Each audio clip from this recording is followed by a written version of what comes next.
Welcome to the Monkees podcast, and I scared my guest. That's how much energy I have. He jumped. I am Tekurah McCullough, and today's co-host is Mr. Jay Frosting. Hi, Tekurah.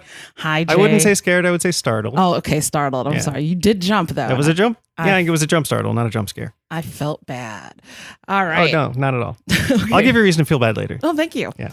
All right. So how are you doing, Jay? I feel great. It's been fall and then it's summer again, but I know it's going to be fall again. Yeah. Wait, No, this might be delayed.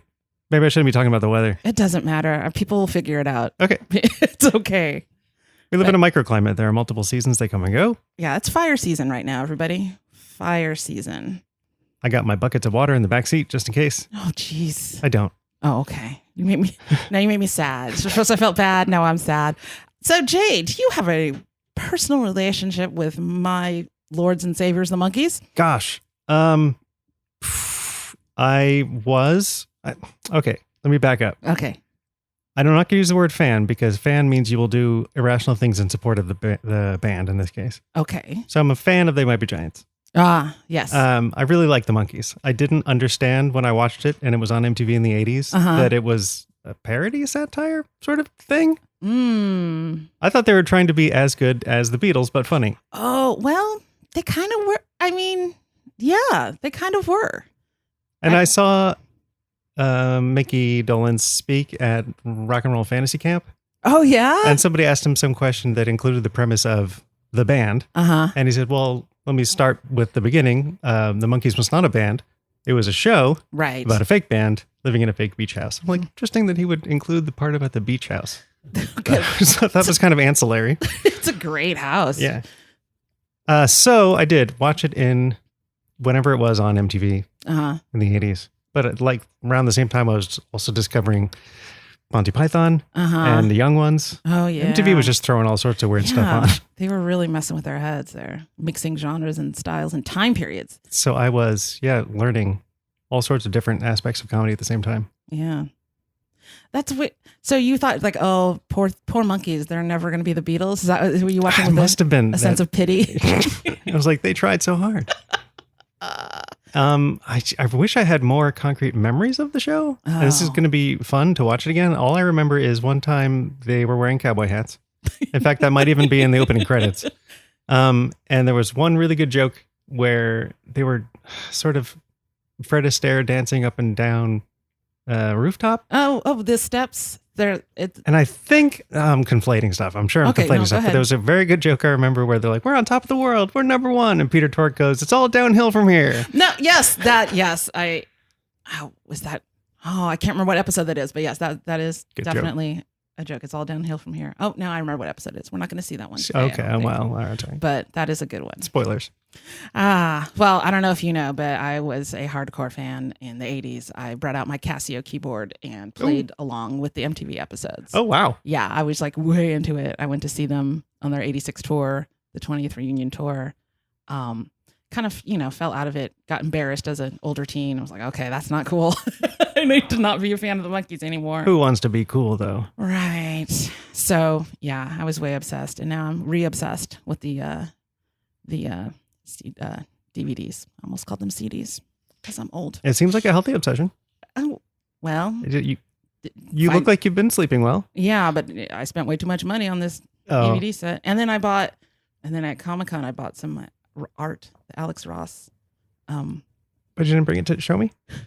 It's still wrapped up. Oh, I haven't found a place to hang it. I got it framed and everything. Alex Ross Monkees print. Will it be on your Instagram? It's so beautiful. Yeah, I probably will. But when I got it, my mom said, "Oh, good, you could put it on your podcast." I'm like, okay, thanks, Mom. Apple tried for a little while to make the podcast format more visually interesting. Oh, yeah. Super Ego was doing a pretty good job with that. They were. If you got it through the iTunes feed, you could see different pictures of stuff was showing up. But then I'd be driving to work looking at my iPod. That was bad. All right, do you want to find out what episode we're going to watch? Oh, for sure. All right, so we are going to see episode 5, The Spy Who Came In From the Cool. Get it? The Cool.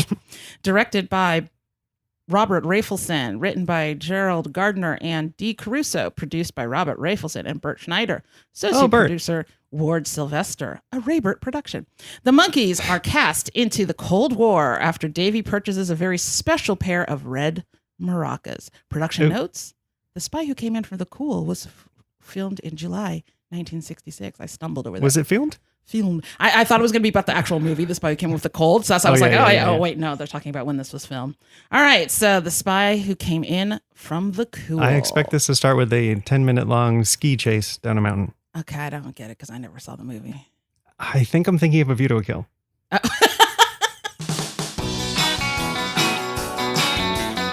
And we're back. I'm still here. Yes. Well, we're back from that, watching the episode. Yeah, for sure. Yeah. And Jay is It really happened. Jay did not run out screaming from the episode. This is, honestly, I think one of my favorite episodes, even though, again, problematic racism reared its ugly head again in the Monkees episode.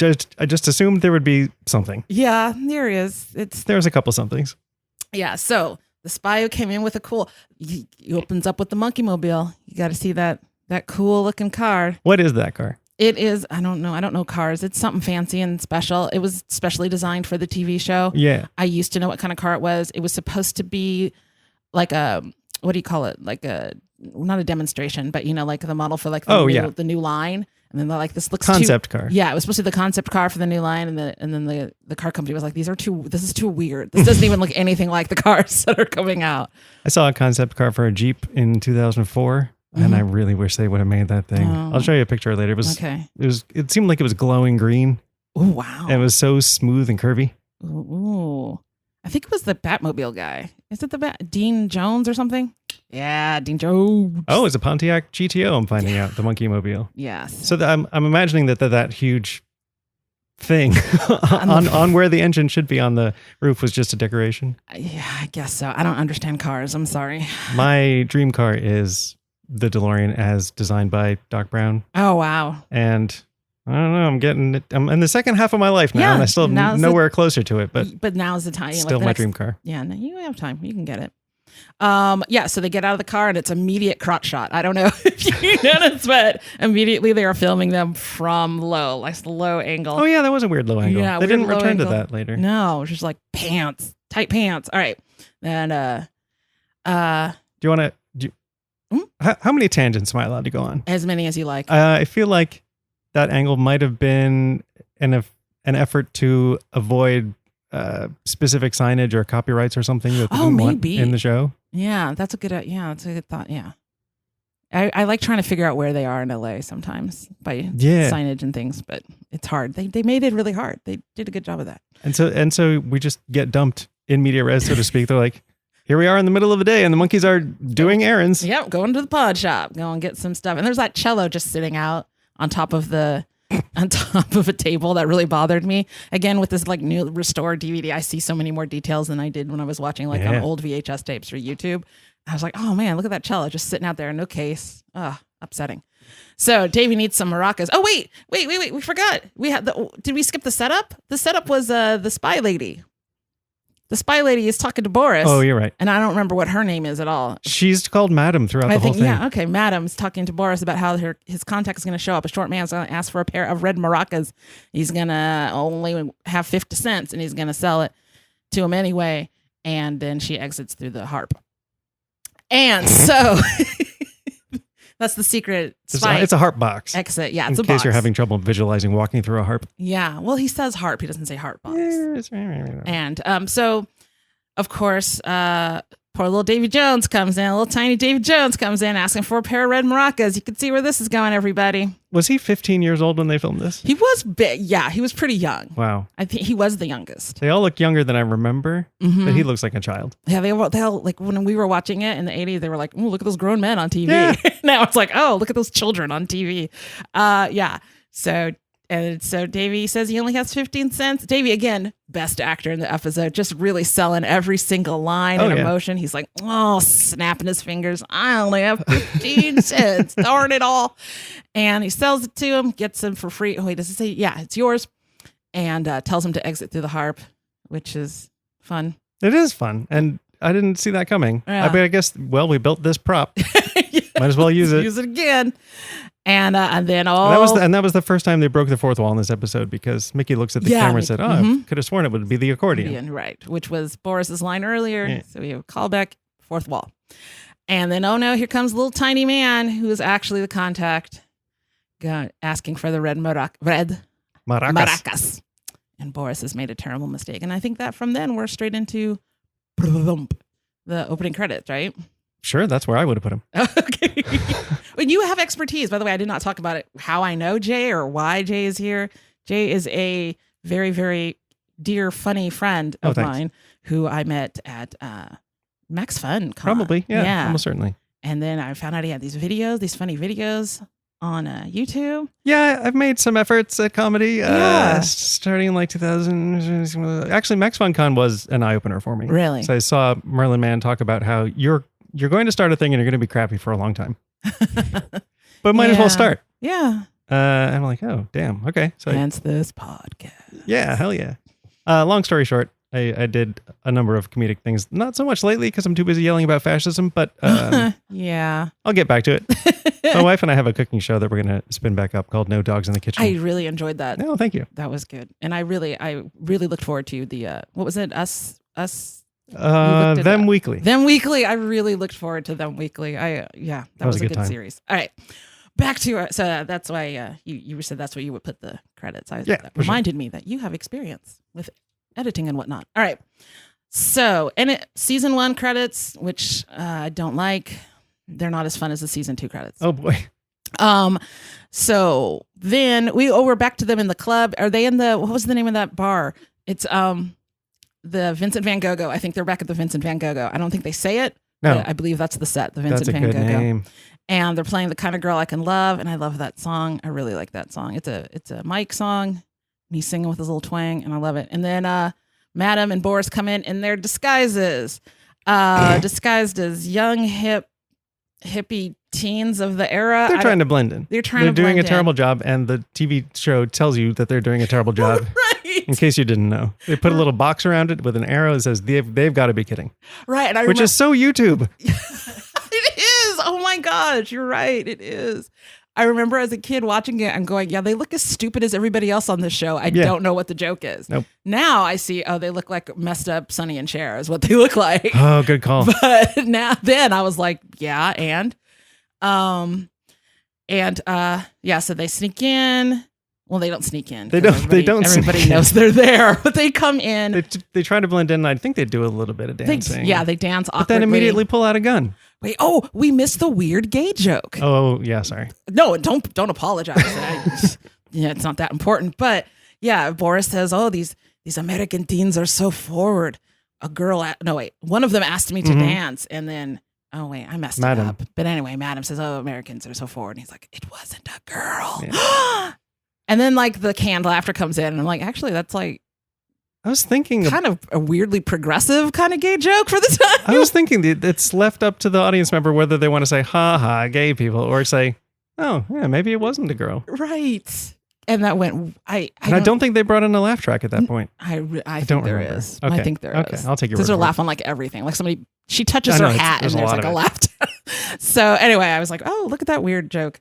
Lots of butt shots of the girls dancing in their tight pants. I'm going to tangent again. Okay, we'll go for it. When a camera person is in the middle of a bunch of dancing people. Yes. It looked in this show exactly like it looked on the Let's All Dance in a Room Together shows on American Bandstand and Solid Gold and Dance Fever and whatever MTV did. Yes. With Eric Nyes. I used to know what that was called. I can't remember. The Grind. The Grind in the Groove. And I'm wondering if that's just a problem that camera people have when they're in the middle of dancing people. You can't get focus. Yeah, you don't know where to point. Yeah, the focus is pretty terrible consistently throughout this series. But only when they're dancing? No, just randomly. Like sometimes, I remember Cheryl and I were talking about, sometimes it looks like they wanted to get a close-up, but they didn't get it at the time. So they just did it later. Oh, zoomed in. And so it's just all fuzzy and weird looking. Yeah. That happens a lot in this episode. I'll tell you a secret. Yeah. I still do that. But I don't want to. But like sometimes the person doing the presentation is wearing purple gloves, and it's at a part of the show where you don't know why they would be wearing purple gloves, so I have to crop and zoom, and she looks a little out of focus, and I'm sorry, Jordan. Not that she's ever going to see it. Oh, wow. I'm talking about a private documentary that I just finished making. Oh, okay. It's just for this eccentric billionaire who's telling the story of his ancestors. What? Yeah. It's 97 minutes long, and only a few people are ever going to get to see it. Wait, isn't that a plot of something? Oh, I hope so. Wait, I swear somebody was just talking about the plot of a show or something where somebody was hired. It was a Mad About You episode. Oh. It was a Mad About You episode. Paul Reiser was just on Never Not Funny talking about an episode where Jerry Lewis was an eccentric billionaire that hired him to do a documentary. That's awesome. Oh, that was weird. I'm glad that my life is imitating art. Yes. You're Paul Reiser. What was their name? Anyway. You have wacky dogs. The U's. Yeah. Yeah. That's your life. Did they have wacky dogs? They did. Oh, okay. They had that one dog that would like run. The joke was like he would like run into the wall. Oh, no. Yeah, my dogs have done that with doors. Yeah. Your dogs are fun. They're great. Okay. So, yeah, immediately pulls out a gun. That's where we were at. Boris they pull out a gun and Peter cries. My sweet Peter. I've been playing a lot of the recent Hitman game franchise, which is way better than the one from 15 years ago. Oh, good. It's actually playable. And you do the same thing. You put on a series of disguises to gain access to rooms, but you don't immediately pull out a gun and say, I am a spy. Give me the microphone. Yeah. You keep the disguise on for as long as it's useful. I thought that was a really interesting tactic. Yeah. Like we just need these disguises to go the 20 feet from the door, to the stage. And then gun. So yeah. And then, smart old Mike there introduces them as Honey and the Bear, the folk singing duo Honey and the Bear. Is Mike the smart one? Mike is the smart one. Because that was a great plan. Yeah, he is the smart one. He is the dad of the group. It also worked in a film called Adventures of Babysitting. Oh, and to get up on stage and sing. Oh, recommend. Okay. All I know is the dishes are done, man. There's also a weird gay joke in that movie. Really? Yeah. Interesting. You're thinking of Don't Tell Mom the Babysitting. Oh, you're right. Adventures in Babysitting is... Elizabeth Shue. Was what? Elizabeth Shue? Okay. Well, I didn't see either one, so... Okay. Which one has Thor? That's Adventures of Babysitting. Oh, okay. Yeah. So this is the Thor one, the Vincent D'Onofrio Thor. Yeah. Okay. All right. Back to the weird monkeys. Okay.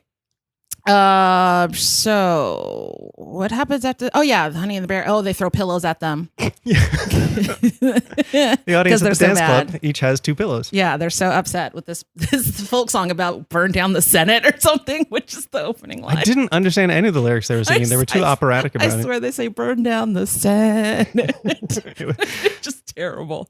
And then we go to the CIS headquarters, which was nodded to before with the man talking to a popsicle that was clearly watching the spies earlier, and it's Honeywell, and he drops the gun, and then they have a sound effect of the gun going off. I think that sound effect might have been added later. I remember reading about people talking about this online, and somebody said, do you think the actor really just accidentally dropped that gun and they just kept going, and then they just added that sound effect later to... There's 3 options there. Yeah. It was an accident, or he meant to drop it and didn't know there would be sound effect going on. That's what I thought. Yeah, I honestly think that... I like it better if the actor just made a mistake and they kept going. I know. That's what I like to think, that he just dropped the gun. Anyway. And again, another one of my favorite parts is the secret tape. Is it still video? Anyway. I'm in old. the 60s, it would have been film. Film, thank you. The secret film they had made of the Monkees. Well, they obviously didn't know they were being filmed. And they're interviewing Peter and Mike about parties, demonstrations in the Republican Party. Yeah, there's some homonym jokes. Yes, I did. I remember at the time not getting word. the vacuum cleaner joke. I did not understand. Tell me the vacuum cleaner joke, because I think I missed a word. Okay, so what do you think about demonstrations? And when Peter says it's the only way to sell a vacuum, or the best way to sell a vacuum, because people used to go door to door, demonstrating how to see. Makes no sense now. Absolutely no sense. It took me years to put that one together. I remember seeing a parody about that. What's the word I'm thinking? Practice on Saturday Night Live. People would come in and dump. Oh yeah, they dumped stuff on the floor. A mountain of dust on your floor. Right. Yeah, but I've never heard it happening to any person I've known. That was a comedy go-to for years. Yeah. The door-to-door salesman. And they asked Mike how the revived Republican Party and its girls and food. Music. Hors d'oeuvres. Yes, hors d'oeuvres. Then who's next? It's Mickey. And there's a film. They're filming inside the Monkees' house to get Mickey sliding down the banister. Ask him how do you respond to faces. Mickey does not care for Honeywell's face and tells him so. Closes the door, and then he comes back in. There's a terrible shoemaker. That joke stinks. I hate that joke. But then Mickey bringing out a giant picture of himself to give to Honeywell. That's good. That brought it back. Yeah, that was good. And then my favorite is them filming Davy from across the street, and Honeywell's just pointing, like giving away that he's being filmed, and the boss is like, "Are you sure he's not being filmed?" And then just Davy busts out in a soft shoe, singing. What song is that? Is that Swanee River, or is it Old Folks at Home? Or is that the same song? I think it's Swanee River. I thought it was Dixie. No, Dixie. You know the song that you don't just whistle. No, this is Swanee. Way down upon the Swanee River, a long time ago. I'll take your word for it. Yeah, I think it's Swanee. And he borrows a cane from somebody, grabs the dude's hat, and the whole crowd just starts singing along with him. Yeah, everyone's loving it. That was great. Because you would, if you were there, I would stop and watch too. But would you sing along? I don't know, because I always think, is this song kind of racist? I don't know. I always wonder. Okay. Those songs of that era, you're like, is there something wrong with this song that I don't remember? Anyway, I love it. He sells it. Davy the Showman just he does start dancing across the street, still waving his little hands. I love it so much. All right, and then all of a sudden the Monkees are in the CIS headquarters in their matching gray suits. They wear a lot of matching suits. Is that they do? Yeah. Constant? Okay. Yeah, they do. Yeah, because they're wearing their fabulous double-breasted red shirts in the earlier parts of the episode. I liked the gray suits. Yeah, I really seeing them clearly now. I'm noticing they're all differently tailored. And yeah, everybody's is tailored slightly differently. You know, Mike's always has a little Western flair to his. Oh, neat. Yeah, it's nice. It's nice to see. Good job, costume. Yay. What happens in that? I didn't write down anything for that scene. Say, hey, would you do this for us? And the guys are like scared. Right. That's basically it for 3 minutes. Oh yeah, like you might die. Oh no. I thought the timing of somebody said, is there danger involved? And the guy goes, yes. And then there's like a little musical clue. They all nod their heads in unison and then immediately start walking toward the door. Yeah. Oh yeah. That was some good timing. Yeah, that was good. There's a dimple alert. Peter flashes a dimple at Mike. Mike says something sarcastic. And I didn't know we were looking for dimples. I'm sorry. I can't not see Peter's dimple. Right on. You have to know that Peter was and is and will always be my favorite. I don't disagree. It's the just trying to remember who was my favorite when I was watching it. I feel like I felt a kinship with Mickey. Yeah. But Peter's the one with the lowest self-esteem. Exactly. So it should have been him. Yeah, that's my type. Yeah. All right. So yeah, dimple. I'm distracted by Jake laughing at me. Okay, so nice suits. Indoor unicycles. Back to the pad. Back to the Monkees' pads. They're on their indoor unicycles. Oh, yeah. That came out of nowhere.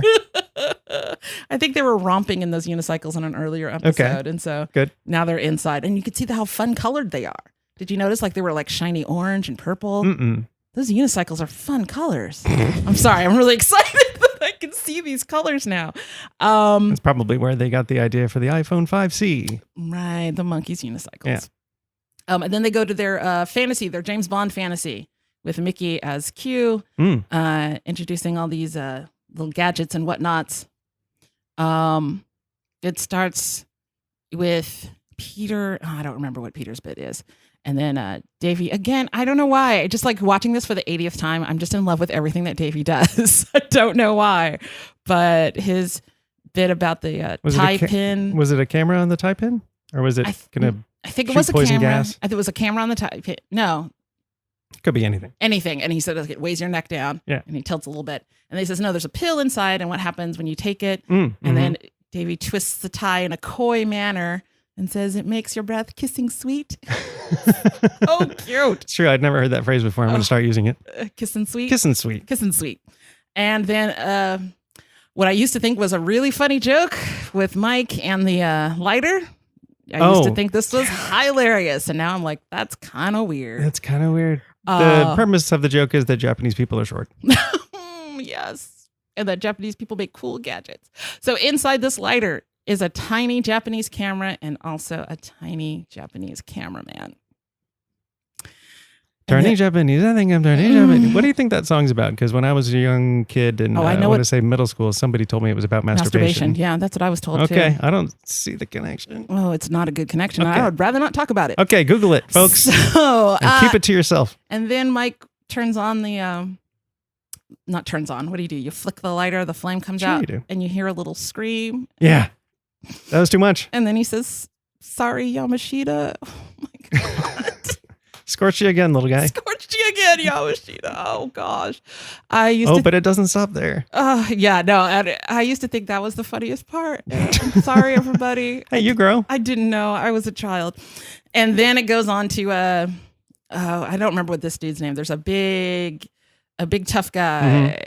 Big, tough, clearly Asian of some sort guy in a gi. Is that a gi that he's wearing? I'm sure. And depends on your culture, but it looked the same. Okay, Q is out there and tells Davy to hit him on the neck. And Davy, with some great physical comedy, just trying to climb jump, the mountain, trying to climb up and get him on the neck. And then it's just dumb, just some dumb stuff. Although if they weren't using props, that guy's really great. Oh, because he chops the long stick in half and then he chops the pencil in half and then he goes for the board itself. I think, as we were talking earlier, as this was one of the things that started getting me interested in comedy as a craft. Like, oh, this must be a rule of threes. I probably thought in my lizard brain you're right. Never having heard the phrase rule of three. I never thought about that. You're right. It was a good example. Yeah, it was. It was. And then this is coming out of your pay, whatever his name was. I can't remember what his name was. Anyway. It was different from the cameraman. Yeah, it wasn't Yamashita, but it was not close. Very different. It was very It wasn't Nakamura, which is the current go-to name for Hollywood screenwriters when they want to think of a Japanese person. They always go with Nakamura. You're right. Come on, guys. There are loads of names out there, people. Yeah. Crack open no Yellow Pages. Can't do that anymore. Yikes. All right. And now we're back to the Vincent Van Gogh, and there is a secret microphone in the lamp that Honeywell sets out there, and they're going to invite the spies to come back, trade the microfilm for the I forgot for some money. Yeah, that Davy hears the microfilm in the maraca. Oh yeah, and takes it out in the middle of a song. I forgot about that. Yeah, yes. Go on. I'm sorry. Oh, I was just saying when they meet with them in the club with the bugged lamp, they start talking about some money, and I don't remember that ever coming up before. No. Oh, okay, good. I don't think because I do have ADD, and I'm like, well, I probably just zoned out. I don't know. Maybe when they were talking about the lamp, I don't know. Maybe. But there was that good joke about the black cord. Now that's always a problem because the microphone is in the lamp. And then there's an I Dream of Jeannie joke, which is kind of nice. Yeah. I mean, it's not really a joke. It's more like hey, look, we got a girl to dress up like Jeannie. And Mickey again breaks the fourth wall. Oh, it was Davy. Oh, it was Davy? Davy that time breaks the fourth wall. Hey, look at that. Wrong show. Well, it's not really a joke, but thanks. Nope.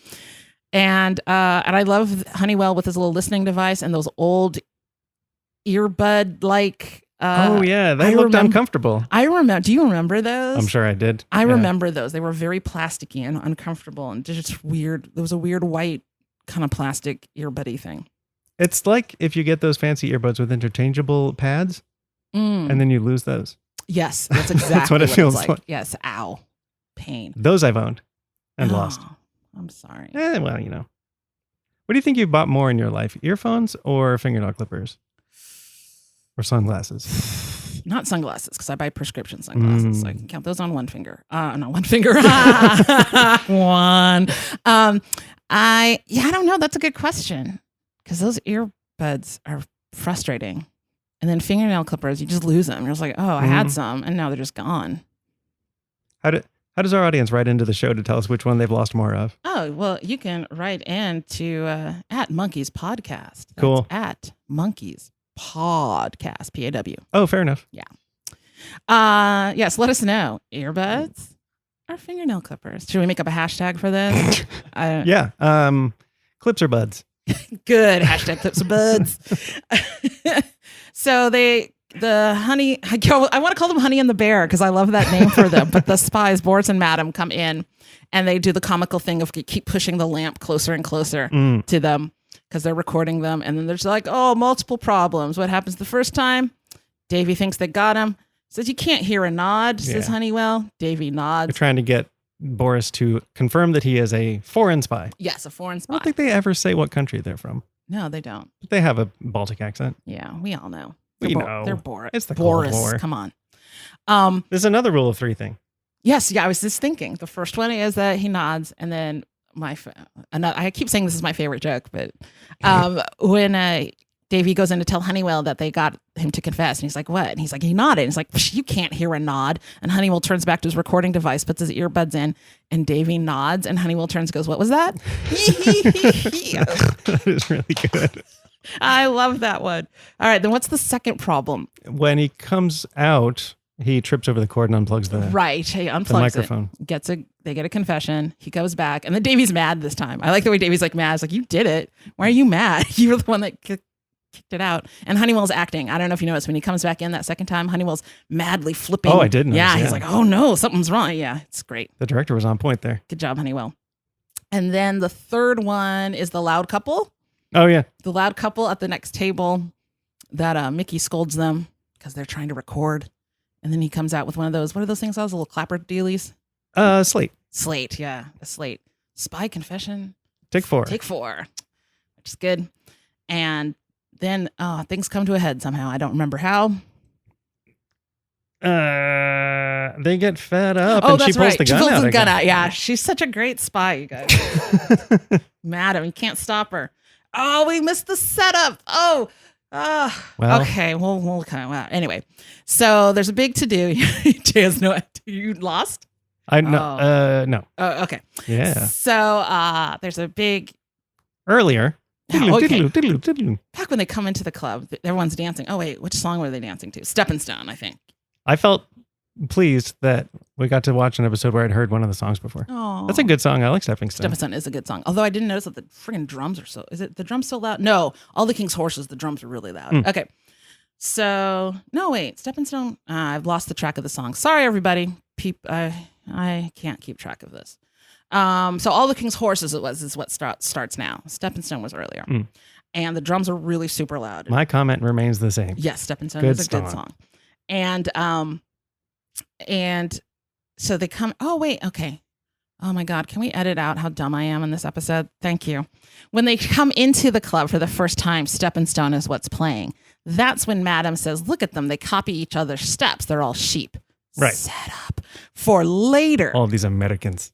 They copy each other. Like sheep. I'm like, what did she say? Oh, sheep.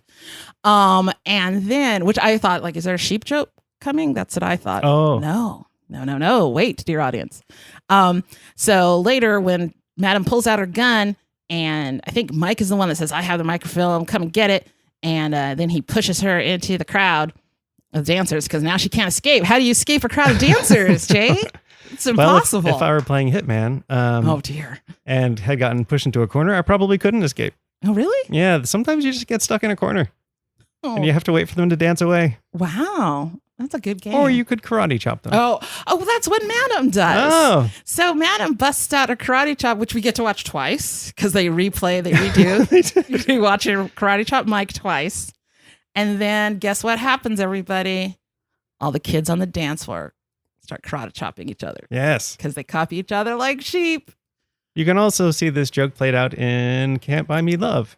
Oh my goodness. When Patrick Dempsey's character starts doing an African anteater ritual that he thought was a dance, but he wasn't watching American Bandstand. He was watching some cultural program. So he starts doing the African anteater ritual, and all the kids are like, wow, that's something.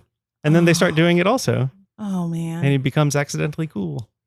Can't Buy Me Love, everybody. Yeah. I remember the poster for that. I don't remember ever seeing it, but I just remember that poster. At this point, I don't think I can recommend it. It's just, It was of its time. Yeah. So 80s.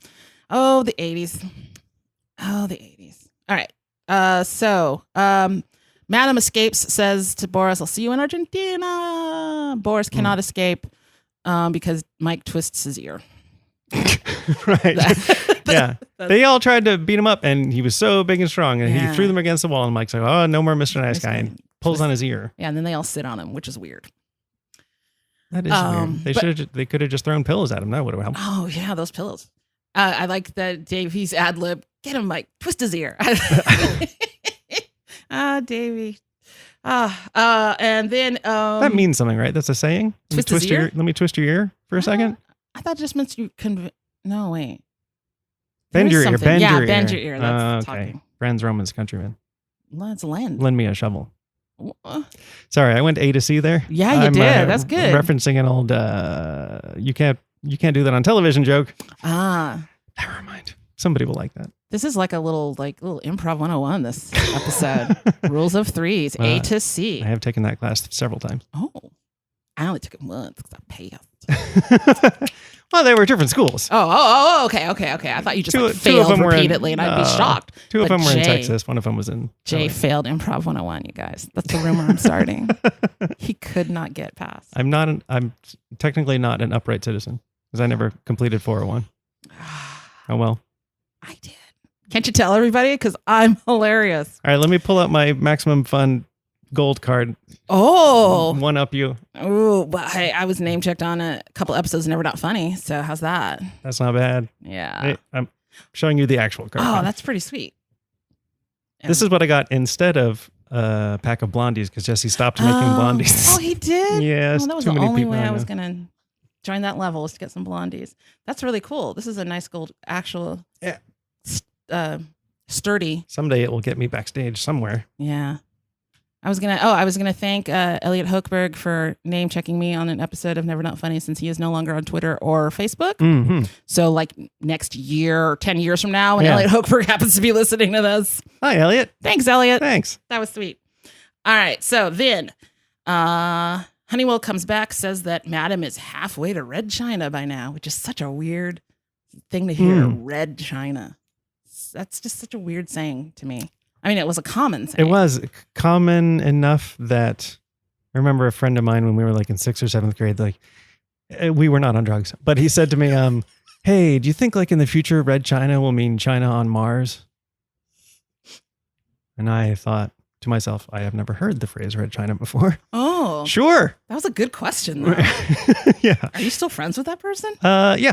That's an awesome question. Yeah. His name is Nam. He's a really great musician. Awesome. Nam Wayne on Twitter. Way to go, Nam. Yeah. Smart kid. All right. So Madam is halfway to Red China by now. And now we're in China. Insert racist music here. So she is in a kind of a boardroom kind of situation with men in suits and cigars, which looks strangely green to me. I don't know if you noticed. The cigars were like slightly green in color, which was weird. I was mostly distracted by the flickering light. Oh, yeah. You're right. There was a flickering light. And she took microfilm and put it on a film projector, which is not how that works. Oh, well, see, now nobody knows what the heck microfilm is. So I'd be like, sure, that's how it works. I miss that microfilm. That's no longer in movies. Remember that was like everything was microfilm. People had microfilm in their teeth. That was where you'd hide some microfilm. Yeah, that was probably in The Man with One Red Shoe. Yeah. Oh, yeah. Tom Hanks. See, I told you I'd give you a reason to feel sad. No, it wasn't sad. It was wistful. Oh, okay. Good. Oh, I'll keep trying. Tom Hanks. There was a period when I tried to see every single Tom Hanks movie because I loved him so much. He's the Prince of America. He is. Because we found out some bad stuff about Johnny Carson. We found out some bad stuff about a lot of people. We did. A lot of people. So Madam triumphantly puts the microfilm into the film projector. And it starts playing. What she says is going to be an American invention that will change the course of warfare forever. And it's a Monkees romp, everybody. Yeah. Fourth romp. This is a romp-filled, well, not fourth song. Mm-hmm. Is this the first romp? I think this is the first romp. When you say romp. When I say romp, I mean them running around being crazy in costumes. Yep. Yeah. This is the first romp. That's for sure a romp. And it was romp-rageous. But yeah, it's the fun beach stuff where they're running away from their waves. Yeah, I don't believe any of the imagery matches the song in any way. No, it's just a romp. Oh, okay. Yeah, there's they keep coming back to Peter climbing what looks like a very tall mountain, but the bottom behind him keeps changing. Yes. It was a river. It was a gorge. It was an alligator. It was hellfire. Red smoke, yeah. And then he falls and it was just a rock on the beach. He falls a foot. Yeah, it was fine. What else? What other wacky things happened in that little romp? They must have gotten back on the unicycles at some point. Oh, I'm sure they did. Well, actually, I don't think they did. Yeah, because I've seen it so many times. That was when we saw the front of the car, I think. Oh, yeah. We saw the car? Yeah. That was when I saw that huge grill thing. Yeah, I don't know what that thing is. Manifold? I don't know what you call that. I'm really into cars. I can tell. They have hubcaps and there's a muffler sometimes. Not often enough. Yeah. Keeps you warm. So the Monkees won. And they won. They saved America. They did, because they gave her a romp video instead of a film. And she started having some kind of heart attack or spleen problem. Yes, she was specifically holding one part of her stomach because it cut back to the boardroom and she's like, "Oh, I'm in so much pain." This is the liver, right? Oh, I don't know. My liver. Yeah. And then she ends up tied up at the end looking sad. And then that's the end. Oh wait, no, it's not that song. That's that's season 2. Brump. Here he comes, the end of the episode. All right. So what did you think, Jay? I would watch a different episode of the same show. Oh, good, because we're gonna. Random thoughts. Mm-hmm. They did a great job transferring it to DVD. Oh. I thought the picture quality was really pretty good.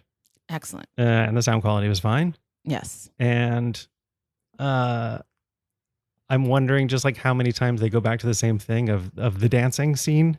God. Is that something you would get in just about every movie in the 60s that had teenagers in it? Mm-hmm. Like, we got to stop and play a song. Now here's some people dancing. Butts. Just tight. Here's some butts. Here's some girls' butts. Here's the protagonist singing a new song to his love interest. Yes.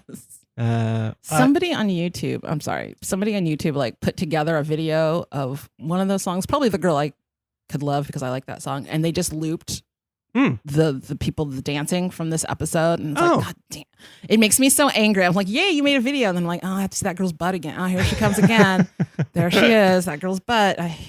I'll say this: I've done a lot of archival documentary work, and camera. I'll be gendered, and I'll say cameramen. Mm-hmm. I've always been perverts. Like, I'm looking through shots of. They were supposed to go out and shoot that scrolling news thing that says whatever important news of the day. And in this case, it was the Apollo 13 astronauts landing.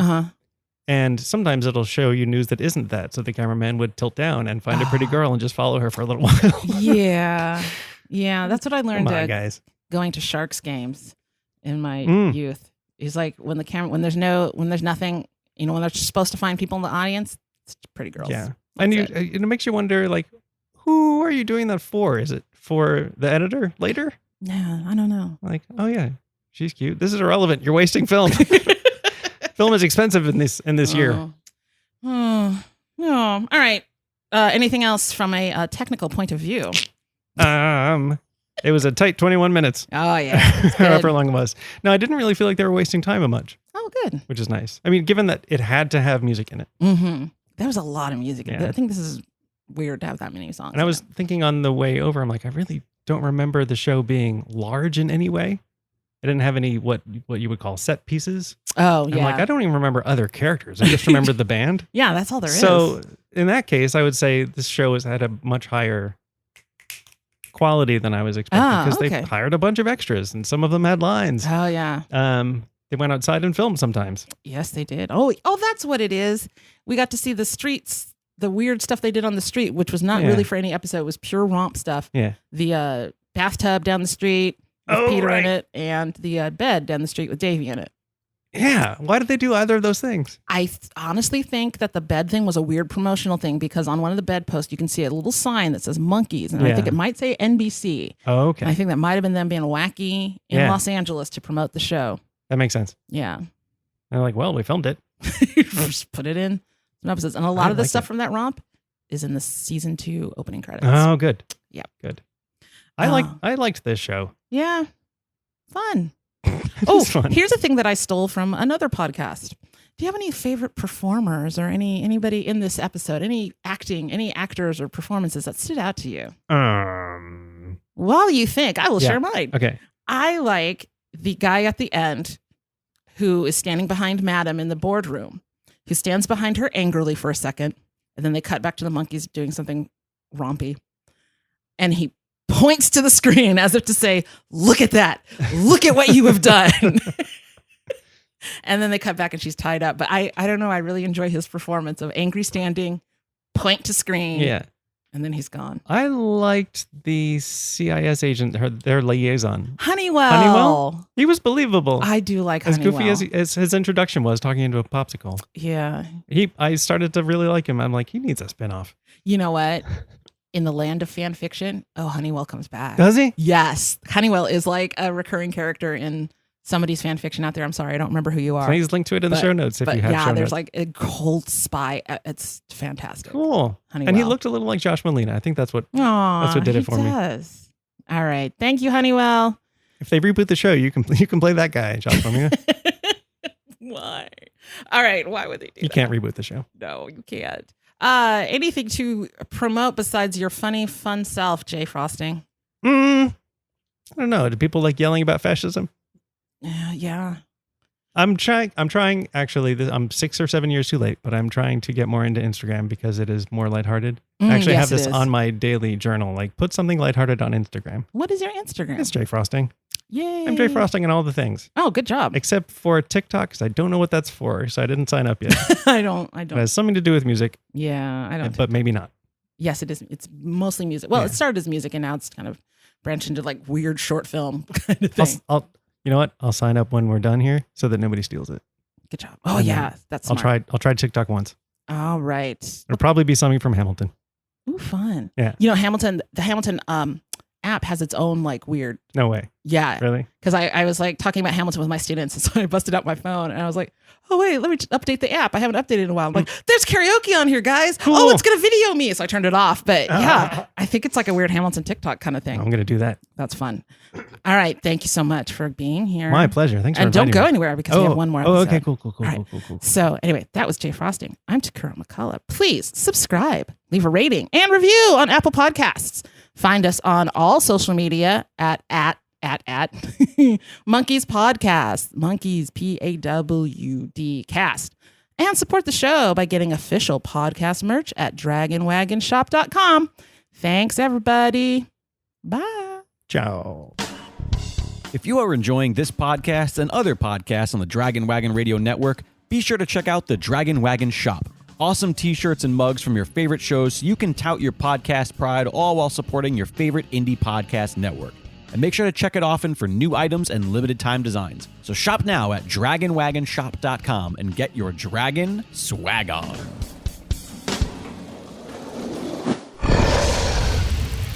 It's Dragon Wagon.